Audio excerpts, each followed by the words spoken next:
Hi, this is the Be Well with Michelle Greenwell podcast. Our heartwarming conversation is designed to lift you on your wellness journey. Grab your cup of tea and enjoy the podcast.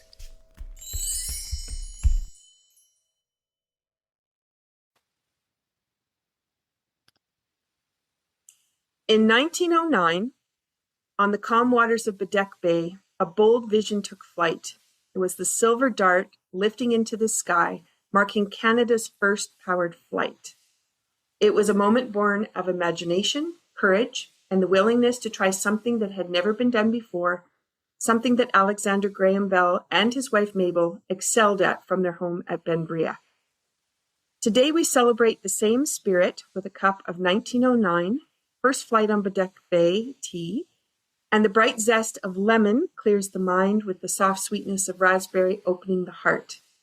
And together they're going to invite us into a dream to act and to soar. And as we prepare for this, I want to bring in our two guests today. I'm so excited to have Noah and Mica Scalin, co-authors of The Creative Sprint, which is both a book and card deck. And I invite you to come join us to create a lift-off with this tea ritual as we take the silver dart and the idea of innovation and making change in the world happen, bringing around courage and a leap into the unknown. And I'm saying it all this way because these two wonderful people work with creativity, they work with art, and they really inspire people in the business world to think differently through the arts. And we're going to tie that back in to our tea. So welcome both of you to the show today. Thank you for being here. Thanks for having us. Let's start with tea. So what did the two of you put into your cups? I've got Dame Frère, Quatre Fruits Rouges. So this is my favorite tea from France. Oh, beautiful. Okay, now, for those people that are listening to the podcast, Noah's just held up his mug. Would you like to describe the mug you're holding on to? Oh, this is a wonderful handmade mug that was given to me, and it has a beautiful skull on it, which may seem out of context, but is actually very relevant to the work that I do. It's lovely. You can feel the depth as you're looking at it and the way that the paint has been done on it. It's amazing. Yeah. Well, I want to share my mug. It's got, there it is. It's got David Bowie on it. Awesome. I thought he is very inspiring, innovative person. And inside the cup is a ginger lemon from this really cool tea company that's Moroccan tea that an artist created. So I thought that's a good, energizing and inspiring tea. Thank you for the opportunity to have some tea. Yeah. And I'm interested because both of you chose teas where you know where the tea comes from and from the other countries, because a lot of times people just have a tea that is a tea. So that you actually have searched out the one that really resonates with you. And I love that. That's beautiful. All right. So I have in mine the first flight on Baddeck Bay. This was inspired by someone asking me to create this tea in the thoughts for the museum. And it's a pu'er black tea with almond, apple, lemon, lemongrass, hibiscus, lemon pieces, and raspberry. And I bring that to thought because Alexander Graham Bell loved to have a shrub. And I'm going to share that with you because a shrub is a vinegar. And this flight took place in February when it was freezing cold. And there was ice on the lake, which is why they could take off. But I couldn't understand how they would have had a shrub. So they would have had to have made it hot. And so what I did is put it into the pu'er tea to bring that forward. And I'm going to just share that the affirmation is preparation, belief, and collaboration provide an aerial focus for success.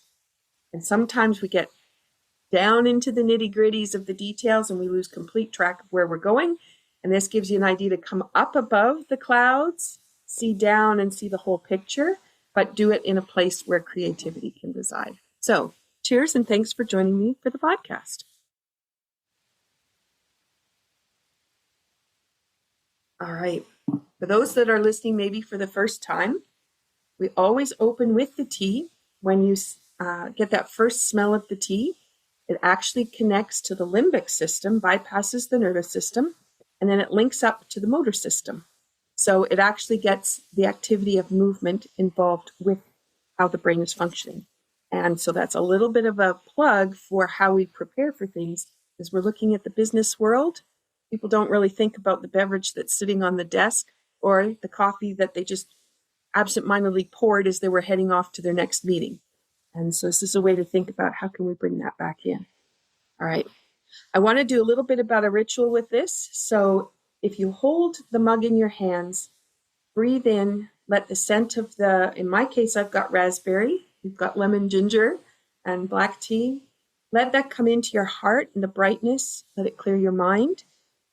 And then feel your feet go rooted to the shore, steady before that moment of first takeoff, first idea of creativity, first idea of possibility. And then when you sip, take a slow sip, each taste carrying courage and joy into your being. And with every swallow, release hesitation and let curiosity lift you higher.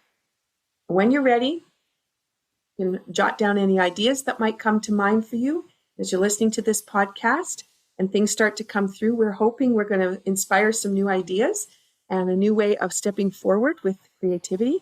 And we invite you to write those ideas down. Don't have any judgment on them. Just jot the ideas and see what happens. And that's the way we get wind beneath the wings so that we have flight in new ways. And as you close off with that final sip, know that you're ready to get started. And you'll see us sipping through the conversation. And that actually is bringing energy into the conversation, but also bringing kind of a closure to some different ideas. And that's another great way that we can bring that through. All right, so let's know more about the two of you. So I want to introduce you formally now to the audience.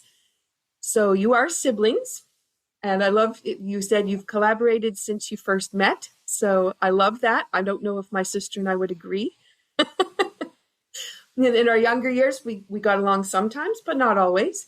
So I love that you can say that. And you've been dedicating your lives to sparking creativity in people from all walks of life. So, and both of you have extensive backgrounds in different areas. I love this. So Noah is an artist, author, and activist. In 2001, he founded Another Limited Rebellion with the vision making a living along with what he loved while creating positive change. And he brought his message to creative practice everywhere. And this has included incarcerated teens all the way to Fortune 500 executives. That is a huge audience. A graduate of New York University's Tisch School of the Arts, Noah's career has been spanning art direction for Trauma Entertainment and Avrix Clothing.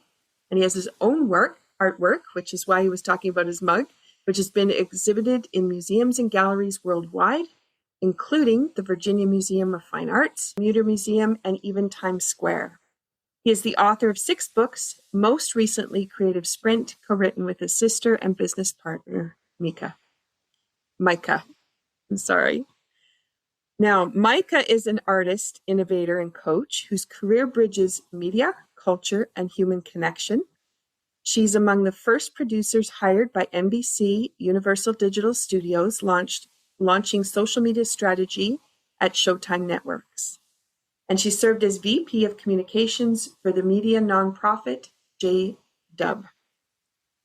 Her work spans documentary films, art exhibitions, cultural events designed to bring people together. She holds an MA in Media Studies, a BFA in Photography, and is certified in Leadership Coaching for Organizational Performance. Mica is also a co-author of Creative Sprint, the book, and the card deck, and is one of the creative minds behind Dogumenta, America's first art show for dogs. This was amazing. Went and had a look. Amazing. Together, they're inspiring thousands to embrace creativity, not as a rare gift, but as a daily practice that can transform work, leadership, and life. So welcome to the show. I am so glad you're bringing your incredible wealth of knowledge and expertise to here.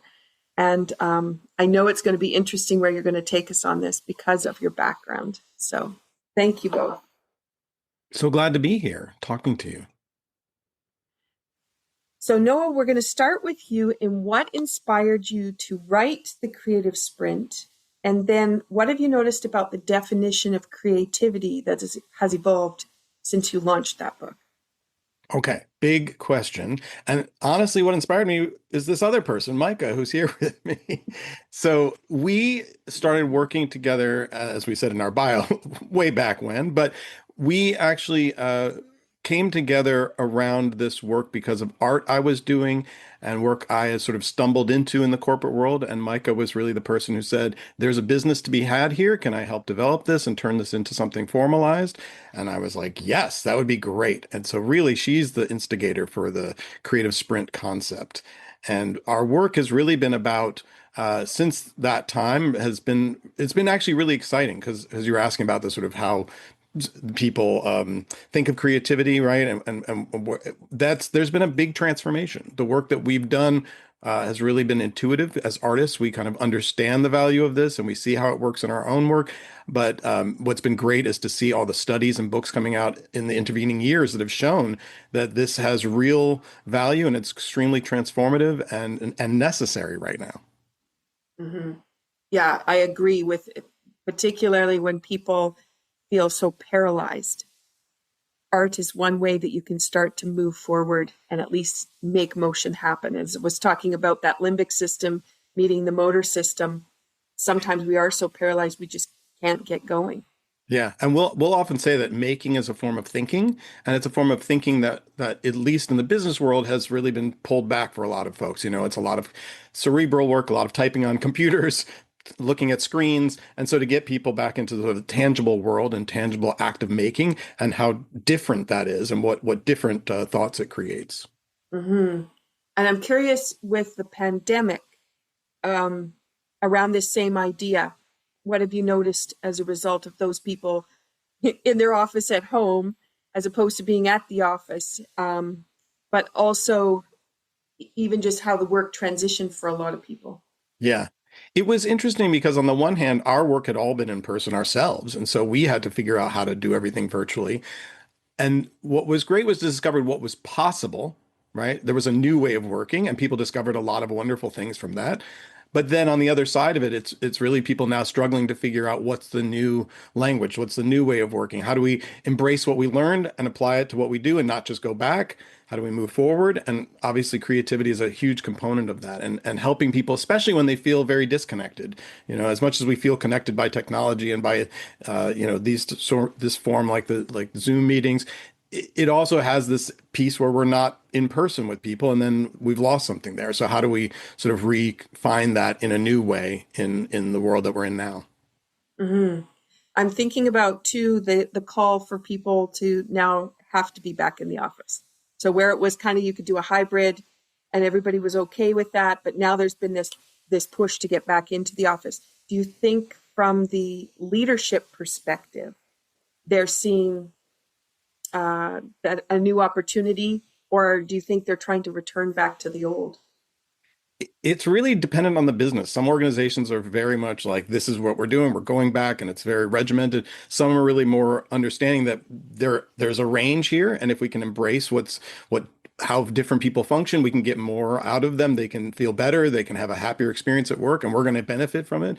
So, you know, I think a lot of folks are struggling. You know, I think they're trying to figure out what is this comfortable path forward that's going to meet everybody's needs, from the business needs to the individual personal needs of the people working there. And I think what we do actually ends up addressing all that for a lot of people because they're you know, working with people maybe they haven't interfaced before with and now they're all together, or maybe they're not, and then they're like, how do we collaborate if we don't see each other? And so navigating those things is really a great place to utilize creativity. Mm-hmm. Mm-hmm. Now you've worked with incarcerated youth, and then you've worked all the way to the corporate executive. So what could you share about the most surprising transformations you've witnessed working with people embracing creative practice? Yeah, it's funny because when you go into spaces where there's young people and educational spaces, they tend to be ready for this. They're embracing this. It's really the corporate spaces where people have been put into very specific paths. They think of themselves in specific ways. A lot of times, especially in these higher level corporate settings, creativity has really been shoved to the side. And so we're in spaces where people do not identify as creative, who adamantly say they are not creative and don't even see how it necessarily applies to the job they're doing. And so I've many times witnessed firsthand people going, crossed arms saying, I don't understand why you're here. What's the point of this thing we're doing? And, I say, okay, well, just stick with it. Let's get to the end and we'll see if your questions have been addressed. And inevitably, the person that has the most pushback will be the one who comes up to me afterwards and said, wow, I didn't know what we were getting to, but now that I've experienced this, I'm going to apply this to my work, but also I'm going to bring it home to my family. And it is so satisfying. It's so gratifying, right? To have people come to these ideas that, we're not saying anything that's never been said before, but people need to hear it a lot of times in a lot of different ways. And coming in as artists into this corporate space, we're so unusual that people are taken aback and are able to hear things again. They don't have their filters on, they don't have their walls up. And so suddenly we can come through with these messages that they've needed to hear. And suddenly they're like, oh, it makes sense now. And now I get why I want to, embrace this in my life, in my work. And yeah, multiple times people have come up afterwards, and sometimes years, a decade later, and said, wow, this is so impactful that I'm still using it today, which is, you couldn't ask for more. Exactly. Yeah. Wow. I'm just thinking about the people around here where I live. So I'm on Cape Breton Island, remote, rural area, but everyone is creative here, which is really interesting because the thought process is so different from if we were to go to Halifax, the main center, and what people are doing downtown in the business environment. And here people do 7, 8 jobs, all creative, but you're trying to find your living by weaving in and out of these different creative processes. So it's interesting to see what develops, what sticks, and then when you can inspire that person that's lost the opportunity to be creative, what's possible. So if we just go on that idea, you've got these busy professionals who are trying to be good at what they do. How can you help them with that? The idea, I'm not a creative mindset, and then just that transformational process. Can you share a little of that? Yeah. So in our work, we're often going in and sort of giving people some context, some language, some understanding of what we're talking about when we say creativity. It's such a broad term. So how do we bring it back to something that relates to what they do, help them define it, and then help them identify that they have this capacity and that it's a human trait that they can develop, and it's a skill. It's something you can grow your capacity for through practice. And so we show them immediately. So often I'm doing a presentation, I'm talking about art, I'm showing them artwork, talking about the context of it in terms of work, but then we have them do stuff. And I think that's the biggest piece, is that you get talked at all the time. You hear all this stuff, or you read a book, and it's a completely different thing when you actually take action and you embody it. And once they do, then we have a process of reflection and sharing where people are able to identify, wow, okay, a lot happened in a couple minutes. And I'm seeing possibilities. I'm seeing why this would be something worth taking the time to continue to cultivate within myself. And so it's really about giving people a way in. So we lower the barrier to entry, right? We make it really easy. Little things, small things that don't take a long time, but are really profound when you actually pay attention to what's happened during that time. Mm-hmm, mm-hmm. Now, I'm thinking about too, with, you talked about the leaders trying to find that right spot, but I'm thinking about the mental health capacity within the workplace. Can you just elaborate a little bit on how that creativity helps that mental health? Yeah, I think when we're in these rooms with folks, we call the work we do almost a diagnostic, because stuff comes up, emotions come out, people are expressing things they maybe haven't been able to, and art is a way to do that. It allows them a brave space, what we call it, where people can communicate how they're feeling, and suddenly we have a room full of people connecting on the commonalities they have or the differences they have. And it really allows people to recognize what they're dealing with. Maybe it's been unspoken because of the culture of the organization, and now they can talk about it. And then the leaders in the room can also identify this. Hey, look what's happening. These are the things that we need to address. And so it's so important because obviously somebody who feels happy and good about what they do are going to do better at work as well. And so understanding that these things are intimately connected and creativity is really such a valuable tool for people to be able to express those complicated things that we're feeling. Perfect. Beautiful. It's I just don't think people have really thought through the whole process of the work environment, coming from where we came from in that industrial kind of mentality, and then trying to hold on to it and keep it thinking it's the right way without Yeah. questioning, is it the right way? Okay, I want to ask you one more question before I get to Mica. I want to ask you about the role that AI is playing, because it's taking over a lot of the creativity. Yes. And it spits stuff out nice and fast, but the creative process is not there for the person. Do you have something you could contribute to that? Mike and I were just talking about this because we have an event coming up, and part of what we're doing with this ROI of creativity event is really talking about the value of creativity in this moment, right? Because we're all hearing about AI. Some of us are utilizing, some aren't, but it's everywhere, especially in the business world. It's being talked about. How do we utilize it to speed up processes, to replace different jobs?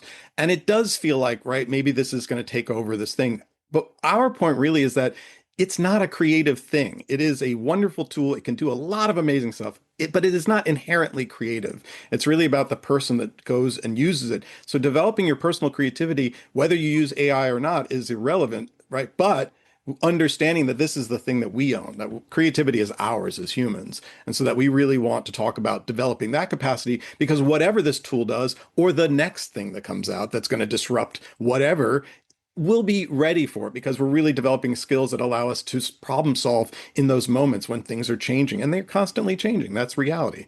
So I think that's the way we come to AI, is really like, hey, it's here. It's something we're going to deal with, but not to think of it as like, oh, now this creativity thing, which maybe some folks are unsure about or don't feel like they can embrace. You don't shove it off over to AI.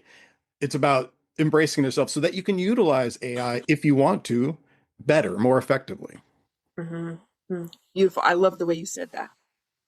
Because that's the sense that I'm getting from it. Because if you don't feed it the right information, you get really weird things coming back. Yeah, So this is, I mean, like, from somebody growing up working with computers back in the 80s, it was garbage in, garbage out. So you're going to get what you put in, what's going to come right back out at you. okay, I'm going to shift over to Mica because I want to hear some of the background of what you've got, Mica. Your background is in media, events, and coaching, and you have a unique lens on how people connect. How do you see creativity influencing the way leaders build trust and inspire teams? First of all, thank you for these like really compelling questions. I feel like I already like Noah's interview was so interesting to me already. So hear him talk all the time. It was a very interesting, different approach. So yeah, creativity can be a double-edged sword for a leader. That's what I think. Because often a leader is creatively capable. That's actually how they got where they are, whether they identify that way or not. And yet they may struggle to motivate their teams to like step up and join them in that space, or to get on board with a change that they are, or a growth initiative. Often that's what happens when someone is coming into leadership role. They've got a responsibility to make some change or some growth. And it reminded me of a story. We worked with a head of a pharma group, and they were really desperate to like draw on their team's creativity to get everybody really motivated, and they were kind of struggling with that. So they brought us in. And what we learned through the workshop, as Noah said, our workshops are often kind of a diagnostic that really shows like what is actually going on here. And what we learned from the team was that like they just felt that their leader did the best work because their leader was this like creative person. And they were kind of realizing that like, why would we bother kind of offering up our creativity? It's just going to slow the process down. The leader is the creative. They know how to whatever bring what they need. We're just gonna, we don't want to we don't want to like slow this process down. They were in advertising, so it's a very high pressure, right, paced industry.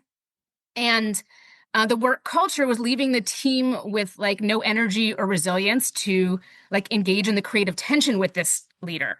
And it was the boss's responsibility to be creative, and it meant that like the boss was carrying this torch alone and like on the verge of burnout themselves.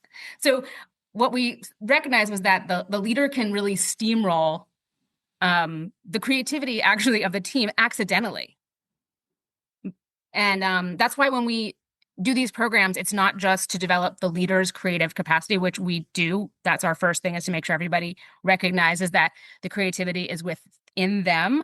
But kind of right away, almost in tandem, we're getting them to think about like really where you need to be creative as a leader, though, is in how do you make the space? How do you make the time? How do you build a culture where everyone can be creative? Because otherwise it's not sustainable. Like if it's just your job as a leader to be creative, it's not sustainable. So I think that's why we really think about like, how do we make a leader not just creatively confident, but also like a creative instigator for the people around them. Mm-hmm. That is so spot on. I'm just thinking about people who end up stepping up to be on boards. They take the higher positions, and then what happens? There aren't any people around them. They all disappear. Yeah, once you see that, it's like a pattern. You're like, oh, right. Like this is a thing that happens. Well, we put you there because you're the creative one. Like you'll take care of it. You'll do it, right? Yeah. Then please don't ask us to do anything. Yeah. Right. Or make it really that is a small. leadership transformation that we try to work on for people, that like, yeah, now that you're in this role, like it's not about you doing all the things, you know, it's about you making it so that other people can step up and share their creativity, and that they feel that it's a space that they can do that. Mm-hmm, mm-hmm. And the collaborative process can be so empowering if the space is in there for that to happen. And that's something that we've tried to spend a lot of time with on the organizations I've been working with. And it's just astounding what comes out when you could take the creativity from one person and the other person, and you don't end up where that leader was going to take you. You end up in this whole new trajectory, and it's like, wow. Now, we didn't know that was possible. Yeah. Beautiful. And that, like you said, takes trust, takes a space where people can be brave, and takes acknowledging that, like, okay, we're in a fast-paced environment, but we're going to make the time, this kind of thing. So it's not easy for a leader to take that on. Yeah. Yeah. All right. You've helped design experiences that bridge grassroots energy, high-level influence. How does the dual perspective shape the way you've approached writing the Creative Sprint book, but then how it advanced into the card deck? Yeah, I love that you called out that dual perspective, because it is, I hadn't thought about that way, but it is, building these tools is a chance for me to combine these two perspectives that I'm able to take on and really play with them coexisting in such a toolkit. Yeah, so, you know, making the Creative Sprint kind of tags onto what Noah said, trying to make something that was really accessible to people, so that they could, with the least amount of time or commitment, a very low commitment, they could have the most impact. We wanted to give them an experience with creative practice that would be meaningful, but that they could, these are, you know, again, everyone is busy. Nobody has time to add another thing, right? I want to add a tea ritual to my day now. I got to find the time for that, right? So, you know, the intent was to make sure that people could get some more exposure to the creative practice. And as Noah said, we're presenting to these people who are often quite resistant, not roomfuls of creatives or young people who are already like, yeah, cool, let's do it. But people who are like, yeah, cool, like this is weird, like cool for you, but like not for me. And the idea was to get them in to have an experience right away. So that like, really seeing like what's the least amount that people could do and still get impact. And so that's where like we really drilled down into this process and making sure it was like a very clear process for people. And something from, so again, if we're introducing it to leaders, it has to be something that feels familiar. So we utilize like an iterative cycle, and we have a diagram that looks very familiar to them if they're working in any number of processes that they're used to seeing similar process or product development kind of diagrams. And then we asked ourselves, yeah, like what's the minimum someone can do and see this work? And it started with, you know, doing a simple action, we have them do one little tiny thing. And we talk about that. And then putting it into this card deck format, and also our public challenges. That's sort of where we started doing this. Like, let's put this out there into the world. Does anyone want to do a 30-day creativity challenge? That's how this Creative Sprint started. It was like, we can give them some practice. People are familiar with the language of fitness. Let's try this out. And we put it out there very, very trying to follow our own follow our own, practice what you preach, right? Follow our own methodology, actually. And asking that question, do people want to do this? 600 people signed up the first time that we put this out there. I think it was 10 years ago, 2015. So we knew people wanted to, we didn't know exactly what it would be, but we knew that people wanted to try it because we put that sentence out there with this email box. Do you want to do this with us? Okay, great. We'll do it. So running these 30-day challenges publicly really taught us a lot about, what people, what value they got out of it. And also it really blew our minds that really right away, it wasn't really about the individual. It became about the group because our process involves sharing is a key component of our methodology. So in the sharing, you start to build a community immediately around what people are doing. So that's where that sort of grassroots component comes into play and just really blew up what we were doing and how we understood it. So again, a leader could have a little experience themselves, and then they can use this toolkit to really expand the reach of this and make this accessible to, lots of people in their team or organization. Did I answer your question? I feel like Yeah. And I'm thinking, I'm just thinking about how, in social media, you've got to give, you got your 5 seconds for somebody to be attracted to even go for 10 seconds. And I'm thinking about how that card deck, because I also created a card deck because it was like, people aren't going to read the book. They're not going to do it. So I created the card deck as well.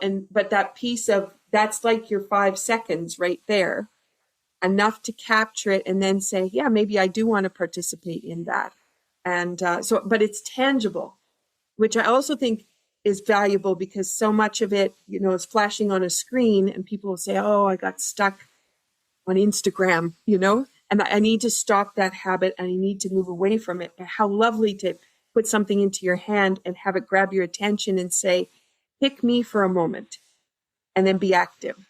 Like, yeah, isn't that nice? Yeah, the card deck format was really so fun to put together to create an item, a physical item, tangible item. And people really love it. They love having a physical item that they can touch. They put it on their desks, even if they don't use it. When they tell us, when I look at this, it reminds me to be creative.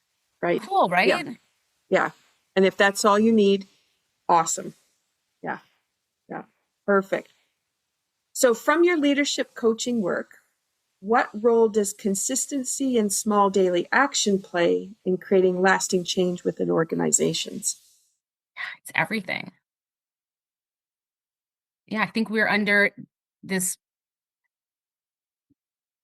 idea that everything, especially in a leadership position, right? You are now responsible for some kind of change, a big initiative, and you got to make some frameworks, you got to make some slide decks, you got to get everybody on board. It's like a big thing that has to be a hurdle or something. And we always say, you got to really lower that hurdle often to get started.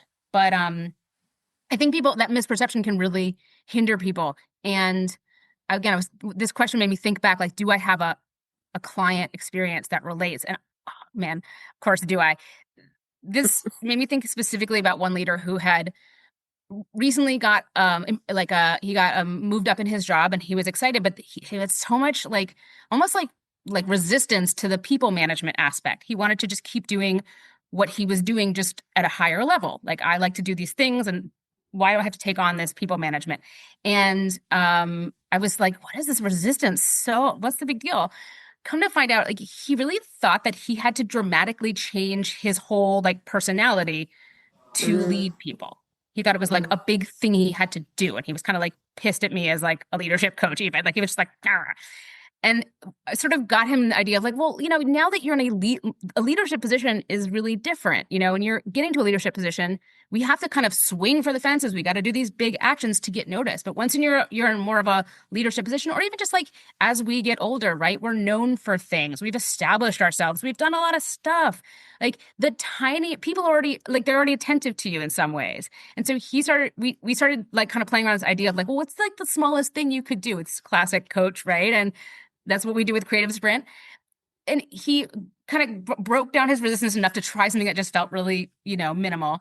And then he realized it has a lot of impact, and that really to step in this leadership role was not to change his personality. He really identified sort of as like an introvert. I like to be quiet. I don't want to have an open door, people coming in and out all the time. Well, you don't have to, but you have to show up consistently. So he realized that what they wanted from him was him, but that he needed to be more intentional about his day-to-day actions. So I think that, kind of says it all. It's just a reminder, right? That like, wait, people want you to be you. They don't want you to like dramatically change. That would actually be pretty shocking, right? And that even though we have to have, you said, we have to have these big ideas and big visions, but they don't happen instantaneously. That would be shocking. And there will be a lot of resistance if that's what you're expecting, immediate change, right? And yeah, if you put that new leader in place and they completely change who they are, their reason for getting there is gone. Right. That's not why you're in that role, right? You're there to be yourself. Yeah. Yeah. Yeah. Now, I want to go over into the documentary because this is really interesting and it has such incredible power for relating it back to business, I think. And can you just explain a little bit about that project and maybe what you learned from it?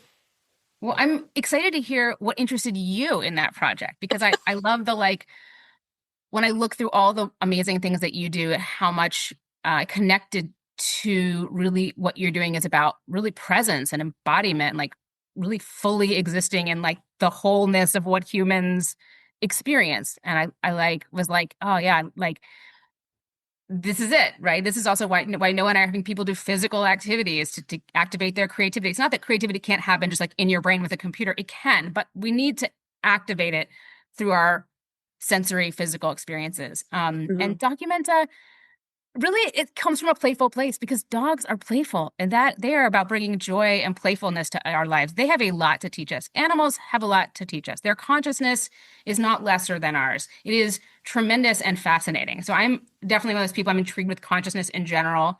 And this project came out really organically.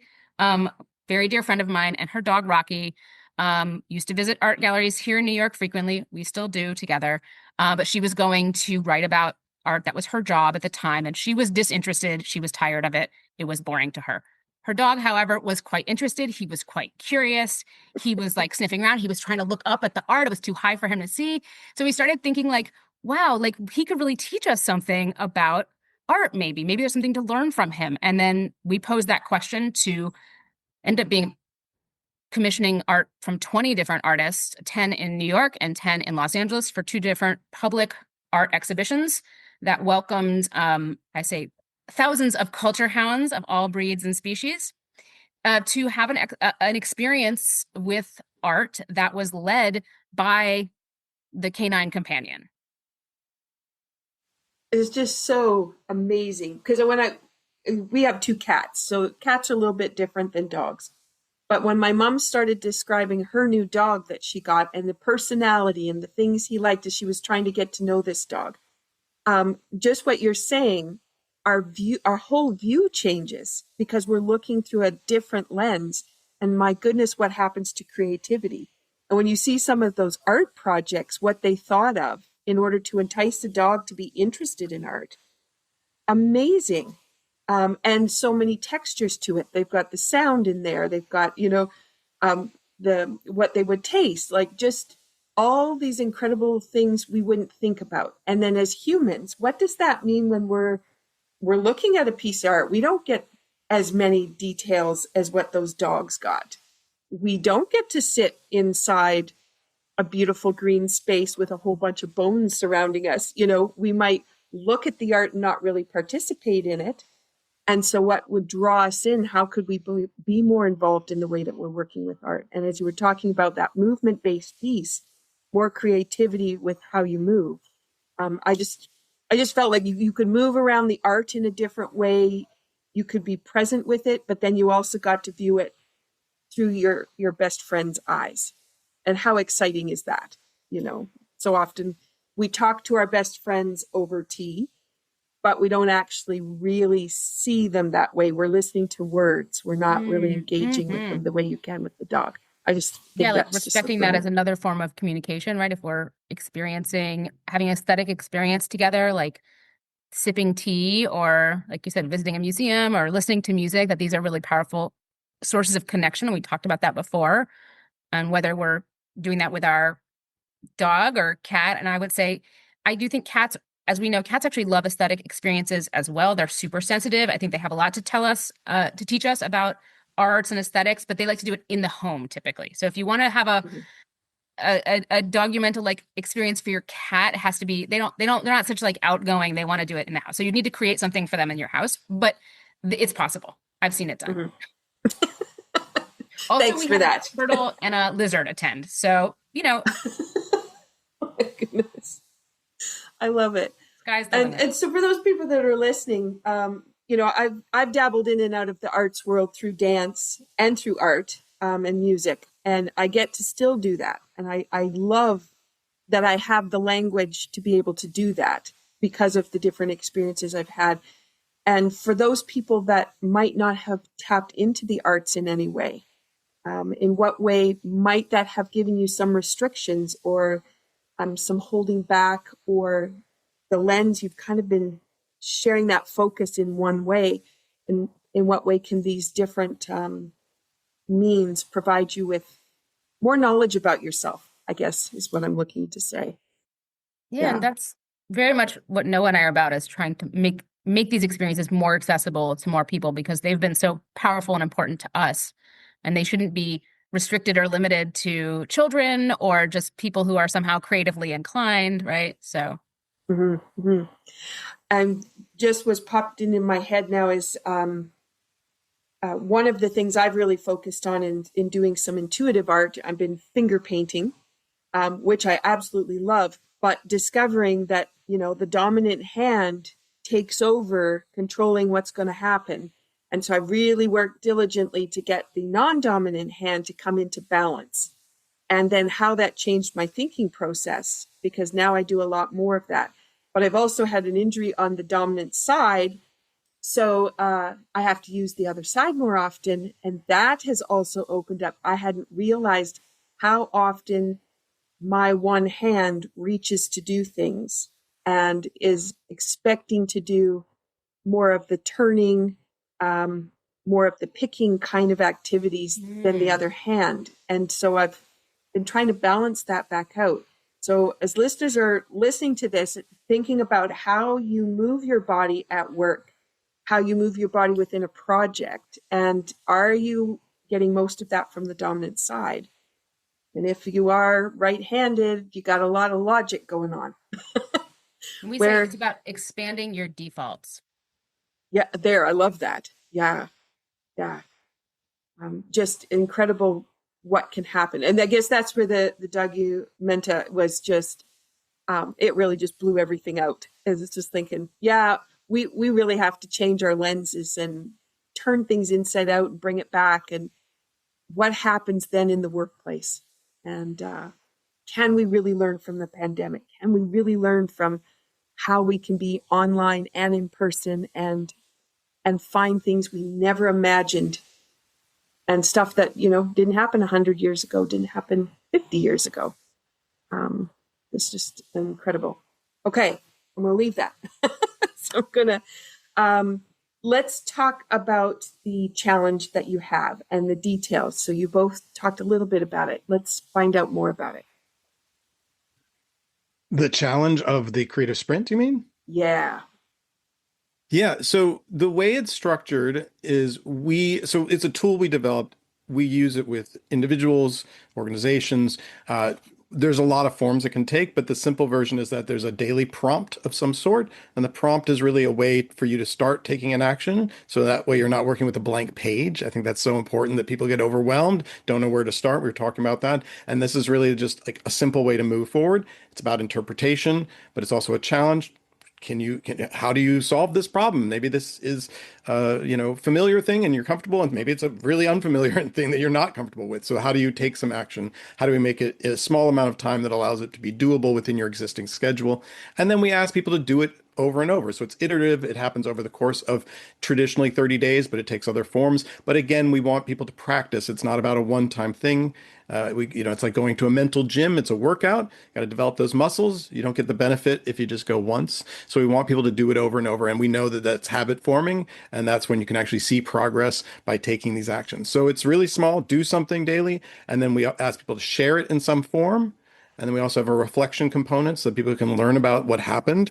And then beyond that, we help people think about how they can then apply it to the work that they do beyond this little experience they're having. Wow. And is there, because you'd have leaders in the business world, but then you're going to have the employees, the colleagues.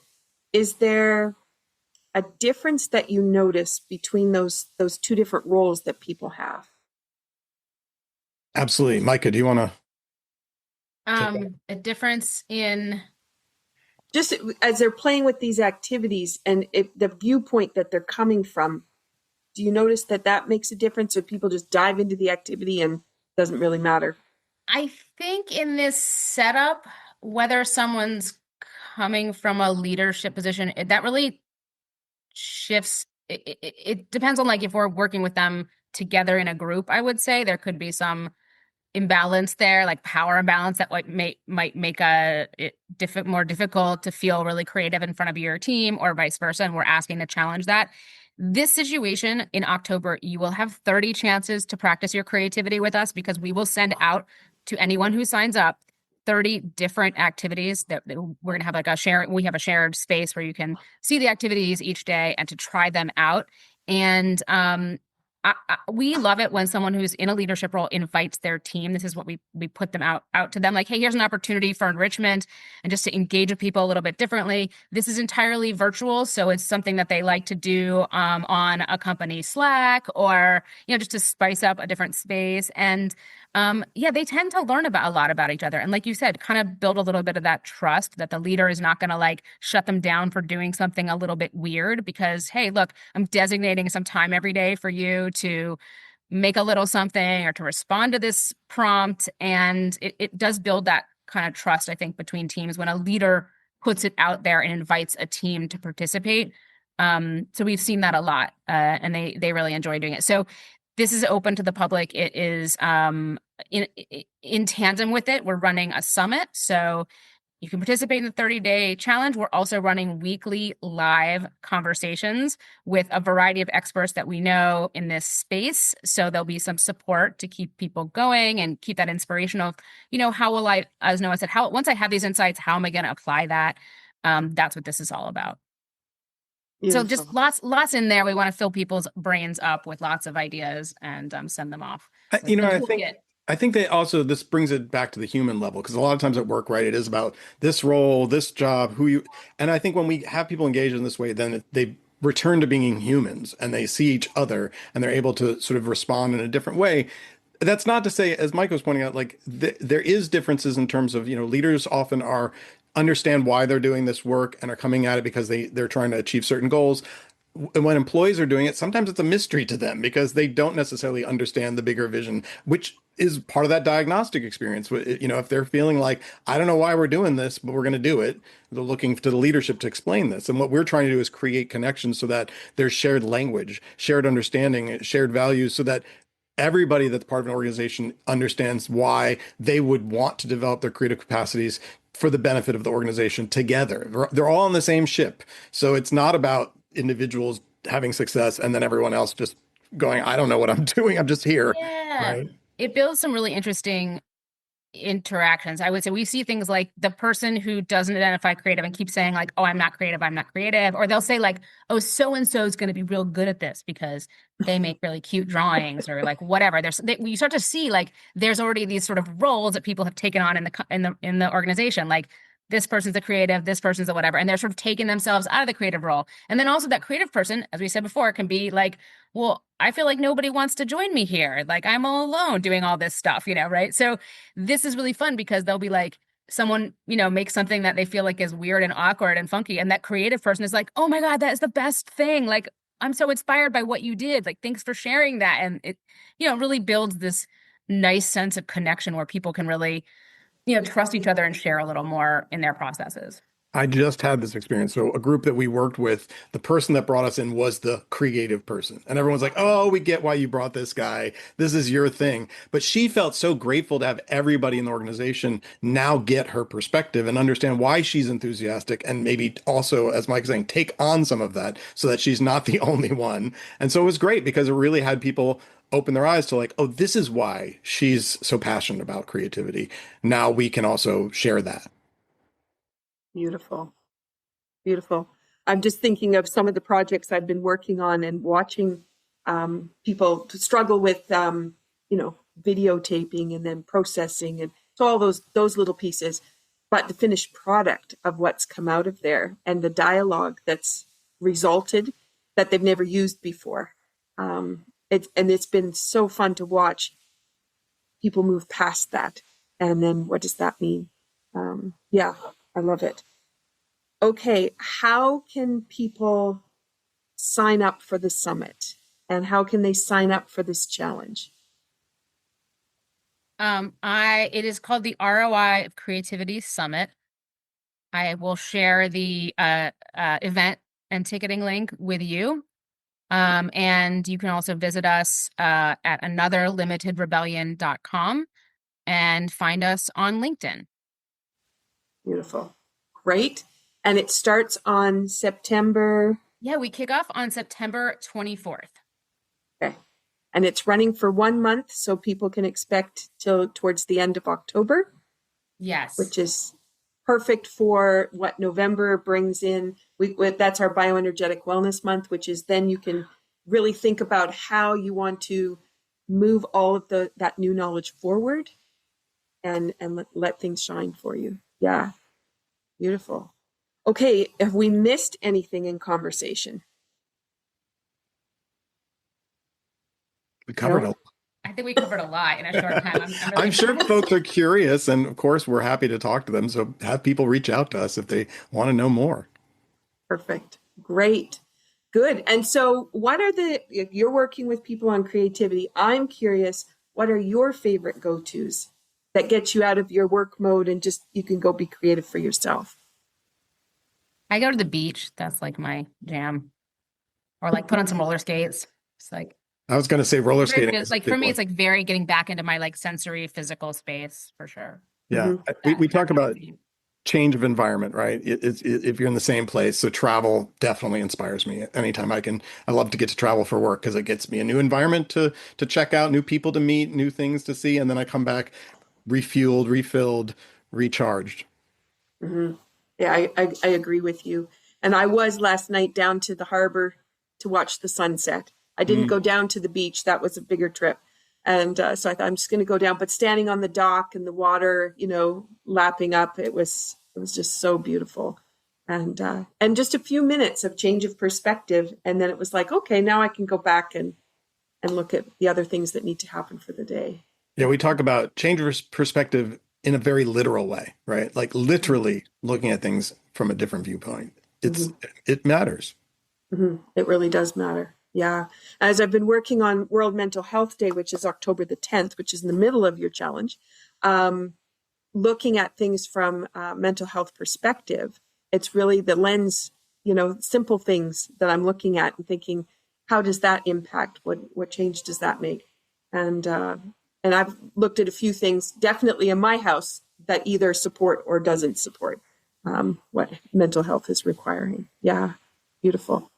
Well, thank you both for being on the call and for hugging your mug and sipping away at your tea. Thank you for doing that ritual. And I'm glad it inspired you that perhaps a new way to start the day or to sip your tea while you're working on a project. So, and while people are in that challenge with you, making sure they make something as they go to do their challenge and really spark some other ideas through the herbs. All right. As our conversation with Noah and Mica comes to a close, I'm reminded of the day when we go back to 1909 with the silver dart as it rose above Baddeck Bay, and a moment when vision became reality, courage carried an idea into the skies. Creativity works the same way. It starts small, It is a spark, a scribble, a single step, but with the care and consistency, it can lift us, it can change our teams and even our communities to find new heights. So before you make your next big decision or go into a bold idea, you'll take a moment, I hope, with the ideas of the 1909 first flight on Baddeck Bay tea. Let raspberry open your heart, let lemon clear your mind, and then remember every great leap begins with a single sip, a single thought, and the willingness to take flight. As a leader, you have the ability to inspire innovation where it's never gone before, with a team that's connected and motivated to be open to new possibilities. And as an employee or team member, you have the chance to expand your team and collaborate in a way that brings out the best in everyone. Great business starts with core relationships and their creativity is sparked. Thank you for listening. We hope you've been inspired with some new ideas and a tea ritual that will lift you up. So be well, everyone. And thank you so much, Noah and Mica. Cheers. Thank you.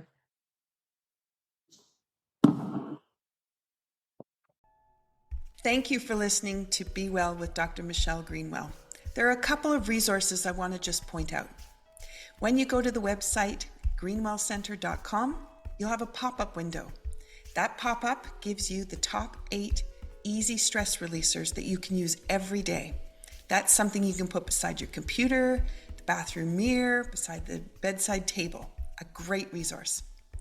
Also, my YouTube channel. It is full of playlists with all kinds of different ways that you can activate energy and bring vitality into your day. You can find that when you go to YouTube at Michelle Greenwell. And last, if you're a Linktree person, Linktree, linktr.ee/Greenwell Center.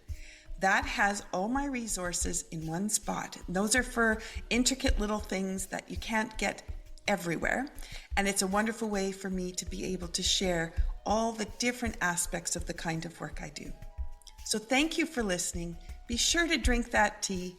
And if you want to have the tea blend that was shared in the podcast today, then be sure to check out capebretontea.ca. Have a wonderful day.